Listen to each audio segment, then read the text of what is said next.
Araara keetiin an ba'ee gala, araara keetiin an oolee bula. Madaa'uun kee madaa koo na fayyise, argamuun kee lubbuu natti deebise. Araara keetiin an ba'ee gala. Terus saudara boqonnaa sadii lakkoofsa 21 irratti gaafa dubbatu cuuphaan karaa ittiin yaada garaa ofii kan nama hin ceephaan argachuudhaaf Kiristoos dabalamuudhaaf cuuphaan malee kan ittiin xuruu ofirraa dhiqan mitiidha. Haleluuyaa. Kanaaf warri amanan, warri dhagaan, warri laphee isaanii cabee Kiristoos dhama lammaffaadhaan jechuudha. Niqoodumoos bakka kanatti maal jedha?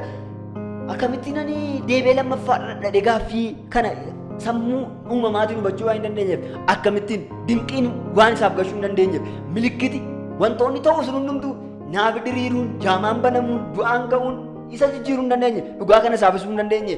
Akkamittiin reega gaafata, akkamittiin lammaffaadhaan dhannaan foonittii kan dhalate foonii, hafuurattii kan dhalate immoo hafuuraadha. Kana jechuun ani gaafa dhaladhe guutuun fooniin haadha koorraa dhaladhe, hafuura kootiin dhaladhe mitan foon kootiin dhaladhe haadha koorraa. Lammaffaa waaqayyo dhaladhuudhaan immoo hafuura kootiin lammaffaa dhaladhe jechuudha. Akkuma guutuun foon kootiin haadha koorraa dhaladhe lubbuuf hafuura qabu.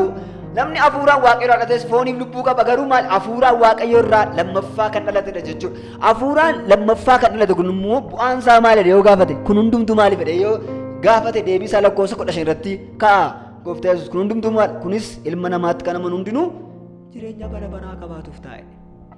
Maalidha sababiin isaa? Sababii hafuurri keenya boorna keenya godheef. Sababa hafuuraan lammaffaa dhalanne maal sababni isaa? Akka jireenya bara baraa qabaannuuf. Baay'ee jireenya bara baraa jechuun jireenya nutti makame jechuudha. Amma jireenya badurraa gara jireenya bara baraan jiraatu simmeetii jireenya qabu, jireenya fiil gochuu danda'udha jireenya nu keessa jiru. Amma jireenya bara barummaa waaqayyo kan of keessaa qabu, kan wanta waaqayyoon barbaadu, kan wanta waaqayyoon dubbatu, kan wanta waaqayyoon yeroo hundumaa sammuu isaa keessatti xiinxalu, wixneessu kanatu keessa keenya jira jechuudha. Kanaaf namni lammaffaa dhalate tokko jechuun hafuurri isaa akka deebi'ee biyya lafaaf hin bitamneef, akka jireenyi isaa waan biraa wajjin koordineeshinii humnatti waaqayyootti lammaffaa dhalate jechuudha. Kanaaf qalbii diddiirrannaa jechuun kallattii jijjiirudha jechuudha. Akkuma jalqabaa kaasne qalbii diddiirrannaan kallattii diddiirrachuudha jechuudha. Karaa kaleessa irra turan irraa karaa haaraa tokkotti dhufa jechuudha. Jireenya haaraa tokko jalqabu jechuudha. Kaleessa faallaa Kiristoos deemaa jirra yoo ta'e amma immoo gara Kiristoos deemu jechuudha. Biyya lafaa dhugaa akkas deemaa jirra yoo ta'e gaafa sagalee wangeelaa dhageenyu, misiraachoo wangeelaa gaafa dhageenyu maal ta'u akkas deebi'uudha jechuudha. Haleluuyaa. Wangeelli Isaayyaas boqonnaa 52 lakkoofsa baratiin dubbata. Warri tulluurraa mul'atan sagalee misiraachoo dubbatan nagaa labsanii abdii himanii moo'icha waaqayyoo labsan tulluurraa mul'achuun isaanii maal nama gammachiisaa jedha. Wangeelli inni biyya lafaa keessaa nama baasu nagaa, wangeela nagaa isa ta'eefi wangeela abdii isa ta'eefi isaa moo'icha waaqayyoo himudha jechuudha. Moo'icha waaqayyoo isa himudha. Isa kana gaafa dhageenyu lapheen keenya gaafa rukutamu inni jalqabaa namni qalbii diddiirrata jechuun maal jechuudha? Daayirekshinii jijjiire jechuudha. Akkas deemaa jira yoo ta'e gara kanatti akka deebi'e jechuudha. Hiiki qalbii diddiirrannaa inni hangafaa isa kana jechuudha. Kanaaf kiristiyaanni inni jalqabaa pooyintii isaa maal? Nama lammaffaadha yookiin kan lammaffaadha jechuudha. Kaleessa kan hin qabne jechuudha. Haleluuyaa. Mucaa gaafa facaasaa dhalatte dafinoo qabdi jedhanii dubbachuun gowwummaa yookaan achi kamisa dhalattee taanaan roobii keessa wanta ture tokko iyyuu hin beektu jechuudha. Wanti roobii keessa ture isheen ilaallatu jechuudha. Eenyummaa ishee hin ibsu jechuudha. Kanaaf kiristiyaanni boorna geengoodha yookaan achi lammaffaa dhalate gaafa jennu kaleessa keessaa ba'ee jireenya haaraa tokko jalqabe jechuudha. Haleluuyaa. Kaleessi isaa kan isa hin ibsine, deemsi isaanii kaleessaa kan isa bakka san buune, jireenyi isaanii kaleessaa kan isa bakka san buune. Haleluuyaa. Gara jireenya haaraa tokkotti isa galee jechuudha. Isa jalqabe jechuudha. Kanaaf kiristaana taatee naanaatiin nama kaleessa hin qabnedha. Ameen. Haleluuyaa. Kiristaanni nama kaleessa hin qabne, nama gaafa Yesuus Kiristoosiin amanee kaasee jireenya haaraa jiraatu jechuudha. Haleluuyaa. Kiristiyaanummaan lammaffaa dhalachuurraa kan jalqabu. Kiristiyaanummaan amantaa miti jechuudha. Kanaaf yookaan achi sir'aata tokko miti. Garuu maal addunyaa of danda'e tokko keessa galuudha jechuudha. Kiristiyaanummaan dhaabbata amantaa tokko keessaa dhaabbata amantaa tokko galuu osoo hin taane addunyaa of danda'e keessa seenuudha. Haleluuyaa. Addunyaa of danda'e jechuun addunyaa itti Kiristoosii wajjin qofa interviyuu godhan diyaaloogii gochaa deeman. Haleluuyaa. Kiristoos qofaa wajjin addunyicha keessatti intervenshiniin haasaan nuti qabnu martinuu Kiristoosin kan goonfate, Kiristoosin kan giddu galeessa godhate jechuudha. Eenyuun iyyuu egzaampilinarii kan hin godhan, fakkeenyummaa eenyuunuu kan hin haasofnu, jabina eenyuunuu kan ittiin jajamnu, beekamtiin eenyuyyuu keessatti haasaamuu kan hin dandeenye, addunyaa of danda'a mootummaan Kiristoos keessatti moo'ee qofa seenuudha jechuudha. Haleluuyaa. Kiristiyaanummaan nama lammaffaa dhalate kallattii jijjiirrate addunyaa of danda'a seenedha. Haleluuyaa. Kiristiyaanummaan xaaqiyaa lafa kaanii waddaa amantootaa pheenxee galuu miti yookaan achi naxalaa lafa kaanii dhufuu miti. Kiristiyaanummaan maal laree addunyaa xuriif cubbuun keessatti moo'e, seexanni keessatti moo'e keessaa gara maal dhufu?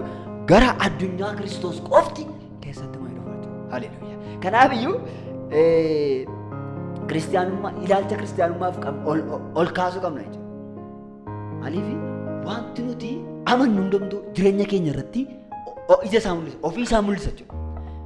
Maaliifitu nama ordinarii ta'e kiristiyaanii tokko yookaan achi namni kiristaana ofiin jiru tokko ordinarii malaayiif jiraata beektu ilaalcha jireenya dhugaa Kiristoosiin argate amanuu hin dandeenye, beekuu hin dandeenye. Macaafni qulqulluun immoo akkuma dubbatu Roomaa boqonnaa tokko lakkoofsa 17 irratti namni amantiidhaan fuula Waaqayyoo duratti qajeelaa ta'e jireenya dhugaa argata. Jireenya dhugaa jiraachuudhaaf wantoota biyya lafaa kanatti duraa calaqqisan Kiristoos akka jedhamu beekuudhaaf maal gochuu qabna? Waa tokko amanuu qabna. Innis maal? Addunyaa of danda'e, addunyaa Kiristoos duwwaan keessatti mo'uu danda'u, addunyaa keessatti biyyi lafaa kun ofiisaa beeksisuu hin dandeenye, addunyaatti seexanni keessatti bituu hin dandeenye, addunyaa keessatti cubbuun bituu hin dandeenye, karaa Kiristoosiin akka galle amanuu qabna jechuudha. Haleluuyaa. Kanaaf kiristaanni jiraataa mandara samiiti malee jiraataa mandara lafarraa miti. Mandara hin sochoone, mandara hin mixxiqne. Seera hundumaa jiraatu seenuudha kiristiyaanummaan. Haleluuyaa. Kiristiyaanummaan samii seenuudha. Kiristiyaanummaan mirga Waaqayyo abbaa jiraachuudha. Kiristiyaanummaan addunyaa samii keessatti of arguudha. Kiristiyaanummaan addunyaa shakaanaa giloori. Haleluuyaa. Yeroo hundaa jireenya ulfinaa jiraachuudha. Kanaaf Phaawulos maal nuti ulfinaa gara ulfinaatti darbuudhaan fakkaattii ilma isaa isa obboloota baay'eetiif hangafoota ta'uuf jiru sana fakkaanna isatti diddiiramnaa. Kanaaf ulfina sana keessa turudha kiristiyaanummaan. Ulfina Waaqayyoo keessa turudha. Ulfina Waaqayyoo keessa seenuudha. Haleluuyaa. Ulfina eenyuutti siqachuu hin dandeenye. Isa ergamoonni yeroo hundumaa keessa galanii ilaalanii hawwuu barbaadan sana keessa jiraachuudha kiristiyaanummaan. Akkasana isa isiniif ta'e isa isin argattan kanaadha. Ergamoonni waaqarraayyuu keessa galanii ilaaluuf hin hawwuu turanidha. Pheexros gaafa dubbatu. Kanaaf kiristiyaanummaan addunyaa jijjiirrachuudha. Addunyaa haaraa seenuudha. Samii haaraa seenuudha. Haleluuyaa. Shakaayinaa giloori. Ulfinni Waaqayyo abbaa kan itti mul'atu. Waaqayyo qofaasaa kan keessa jajamu. Haleluuyaa. Diduu qabna hin biyyachuu qaba kiristiyaanni. Wanti biraan irratti mo'uu hin danda'u. Wanti biraa addunyaa koo keessatti mo'uu hin danda'u. Kiristoos qofatu mo'a malee. Haleluuyaa. Kanaaf kiristiyaanummaan isa kanaa jechuudha. Lammaffaa dhalachuurraa kan jalqabu jechuudha. Seenaa kalee dhabuurraa, seenaa dheengaddaa dhabuurraa kan jalqabudha jechuudha. Haleluuyaa. Kanaaf akkuma jalqaba ilaallee Yohaannis boqonnaa 20 irratti kana hundumaa kun hundumtuu akkasin amantanii immoo jireenya bara baraa akka qabaattaniif jireenya bara baraas argattan immoo abdiidhaan akka jiraattaniif yeroo hundumaa. Haleluuyaa. Kanaaf wantoota sadii abdii, amantii, jireenya kan of keessaa qabu jechuudha kiristaanummaa. Yeroo hundumaa waan calaqqisiisuun kiristaanummaa maallaa abdii, amantii, jireenya. Yeroo hundumaa abdiidhaan jiraata kiristaan. Abdiin isaa maal? Abdiin keenya nu yellaasu taswaam yesattee yetammanee no. Abdicha inni kenne amanamaadha Phaawulos. Abdiin immoo jedha nama yellaasu. Kiristiyaanummaan kana sadan keessa kan yeroo hundumaa biyya lafaa kana keessa kan jiraatu waa sadii of keessaa qabu jechuudha. Tokko jireenya bara baraa argaa kan jiraatu, jireenya bara baraa mashaakalaa kan jiraatu. Maaliin? Abdiidhaan. Tiitoos boqonnaa 8 yoo ilaaltanii abdiidhaan jireenya bara baraa akka argannuuf kana nuuf godhe jedha. Abdiidhaan jireenya bara baraa akka argannuuf kana nuuf godhe. Kutaa kana isin dubbisamee deeme Tiitoos boqonnaa 3 lakkoofsa 5 kaasee akkasadha. Waaqayyo hojii nuyi qajeelummaadhaan hojjenneef utuu hin ta'in akka araara isaatiitti dhiqannaa lammaffaa dhalachuutiin haaressuu hafuura qulqulluutiinis nu fayyisedha. Amma kuni lammaffaa dhalachiisuu Waaqayyoo argaa jirra jechuudha. Namni ergi lammaffaa dhalate haleelu jireenya amma inni argu abdii tokko qaba. Maal? Jireenya bara baraa argaa jiraata jechuudha. Namni lammaffaa dhalate isa booda maal? Hafuurichi inni karaa Yesuus Kiristoos fayyisaa keenya arjummaadhaan nu irratti dhangalaasedha. Haleluuyaa. Waaqayyo ayyaana Kiristoosiin ameen qajeelotatti lakkaa'amne abdiidhaan jireenya bara baraa akka argannuuf kana nuuf godhe. Ayyaana Kiristoosiin maal taane qajeelota taane. Ayyaana Kiristoosiin qajeelota taane qajeelotatti lakkaa'amne abdiidhaan jireenya bara baraa akka argannuuf kana nuuf godhe. Dubbiin kun amanamaadha, dhimma sin baasaa. Jireenyuma nuti guyyaa guyyaa biyya lafaa kana jiraannu keessatti dubbii kana amannee fudhachuu qabna jechuudha. Dubbii kana ofirratti beekuu qabna. Dubbiin kun amansiisaadha. Warri waaqayyotti amanan hojii gaariitti qabamuudhaaf akka dhimmaniif dubbii kana cimsitee akka qabdu nan barbaada. Dubbiin kun namaaf beessa, dhimma sin baasaadha. Agartanii hojii kiristaanni tokko yookaan amanaan tokko hojii gaariitti qabamee akka jiraatu gochuudhaaf maal gochuudha jechuudha. Dubbii dhugaa abdiisa jireenya bara bara. Lammaffaan dhalachuu haaressuu hafuura qulqulluu sana itti muudha jechuudha. Ati lammaffaan dhalatteetta. Ati eessa jirta? Samii keessa jirta. Ati Kiristoosii wajjin mirga Waaqayyo abbaa jirta. Ati addunyaaf danda'e keessa galteetta jechuudha. Jireenya cubbuu keessaa kan si baasu, cubbuu keessa jiraachuu keessatti mee miti cubbuu keessaa kan si baasu. Kiristoosiin lammaffaa akka dhatte Kiristoosiin amanuudhaan jireenya bara baraa akka qabaatte gaafa situ garuu ati cubbuu keessaa baata jechuudha. Kana maal jedha? Dubbiin kun amanamaadha. Guutummaattis fudhatamuun hin taafne irraa sharafamuu hin danda'u jechuudha. Dubbiin kun amanamaadha. Warri Waaqayyotti amanan hojii gaariitti qabamuudhaaf akka dhimmaniif dubbii kana cimsitee akka qabdu nan barbaada. Dubbiin kun namaaf beessa, dhimma sin baasa. Dubbiin dhimma baasu, dubbii waa'ee lammaffaa dhalachuuti. Dubbiin dhimma baasu, dubbii waa'ee haaressuu hafuura qulqulluu lammaffaa dhalachuuti. Dubbiin dhimma baasu, dubbii abdiidhaan jireenya bara baraa argachuuti. Haleluuyaa. Kanaaf akka itti fayyadu dubbitan namni dubbii kanaan mormummoodhaaf nama cubbuu ofirratti fide nama ofirratti fide ta'uusaa bareeda. Isa kan lallabna wangeelli isa kanadha. Kiristaanni isa kana dhaga'uun taaf. Kiristaanaaf isa kana ta'aaf isa kam dubbii jireenya bara bara tola sanuuf kenname karaa Kiristoosiin. Haleluuyaa. Waliin morkii gowwootaa idda dhalootaa lakkaa wal loluu wayee seeraa irratti wal qoccoluu garuu wayee hin baasu gatiis hin qabu. Kanaafis irraa fagaadhu. Nama barsiisichaan mormee akka yaada isaatti cabsatu immoo ala tokko ala lamas erga gorsitee booddee dhiisi. Namni akkasii waan hundumaa irraa jallatee cubbuu hojjechuu isaa nama ofii isaatiif itti fudhate ta'uusaas beekee. Phaawulos gaa dubbatu akkasii. Agartanii kiristaana tokko hojii gaariitti akka inni dhimma baasu akka inni firiyaammaa yookaan achi nama ija naqate akka ta'u maalidha? Lammaffaa akka dhalate Kiristoosiin maaliifi maalidhaa? Cubbuun keessan akkasiniif dhiibamu fedhamni ree Phexros gaafa lallabasaa keessatti maal ta'a? Maqaa Kiristoositti maal ta'a? Cuubamaa jedhe. Warri cuubamanuu lammaffaan dhatu. Kiristoos immoo maal jedha?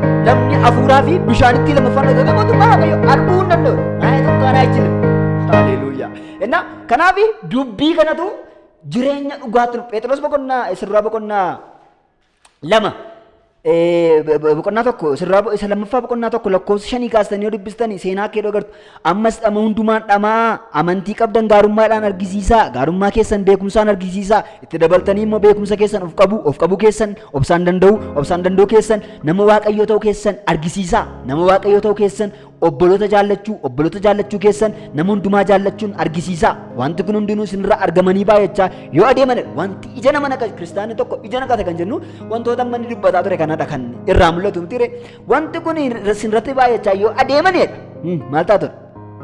Adeeman gooftaa keenya Yesuus Kiristoosiin beekutti warra dhimma baasan warra ija godhatanis hin taatu.